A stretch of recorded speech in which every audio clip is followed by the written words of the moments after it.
Hi, this is Jennifer Stevens with the Journal of Commerce. I'm here today with Phyllis Saathof, Deputy Executive Director of Corporate Affairs for the Port of Houston. Thanks for joining us today. Thank you. My pleasure. So we've heard a lot about the strong economy and growth in Texas and in the city of Houston. So how have these successes impacted the Port of Houston? Well, first let me say that it's a great time to be in Texas and doing business in Texas. Texas fared much better than much of the nation through the recession, and currently we're experiencing an accelerated pace out of the recession with the oil and gas drilling in the shale. And that's translating into increased population growth for the Houston region and the state, which translates into higher consumer demand, a recovery in the housing market, and of course we all know that that translates into an increased demand for Asian-made products and will increase our container throughput through the Port of Houston.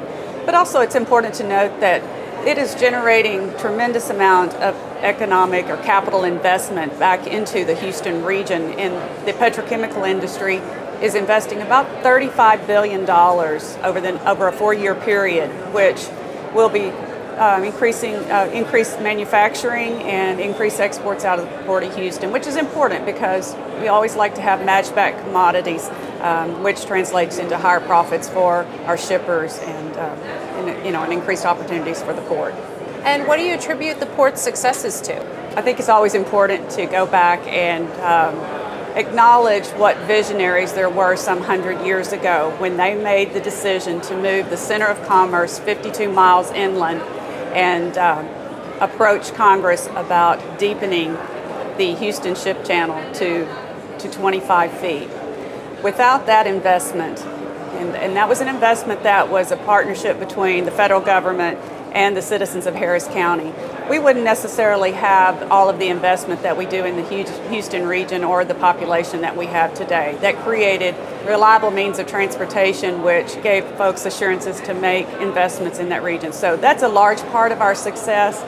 But the Harris County voters continue to invest in the port. We're positioned to handle just about any type of cargo you want to bring into the United States. And our central location is very strategic and allows us to reach markets well beyond the state of Texas, but into the interior of the United States. So it's a combination of things, and it's proven to be a very successful venture. And what are some of the challenges and opportunities that lay ahead for the port, and what is the Port of Houston doing about them?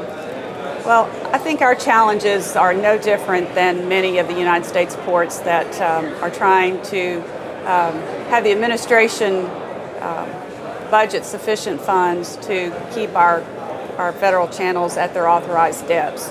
As you know, shippers pay a harbor maintenance tax, and only a small fraction of that tax money collected is redirected back to the maintenance of our federal channels. And that's something that needs to be corrected, because we need to have our channels maintained at their authorized depths, because that translates into cost savings for shippers and ultimately cost savings for the consumers, because the lower cost overall of getting those goods to market. So that is one of our challenges. But opportunities, we have a lot of opportunity. I think previous question, we talked about the population growth. We've talked about investment made. We have room to grow. We are currently handling about 2 million TEUs on an annual basis, but we've got the ability to expand to well over 5 million TEUs even before implementing some of the most modern technology advancements and operating with less labor. So we're really strategically positioned to do well. We now have a new all-water Asia service into Houston, and that has gained a lot of attention, and I think that we'll continue to see additional shipping lines come into the Port of Houston. And what do you see for the future for the Port of Houston?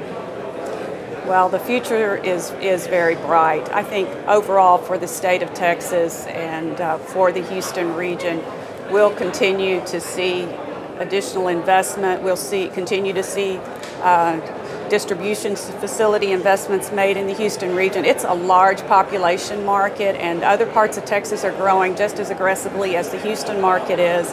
And our ability, again, to reach the interior markets of the United States, I think will prove to be very wise logistic decisions for many shippers and cargo owners.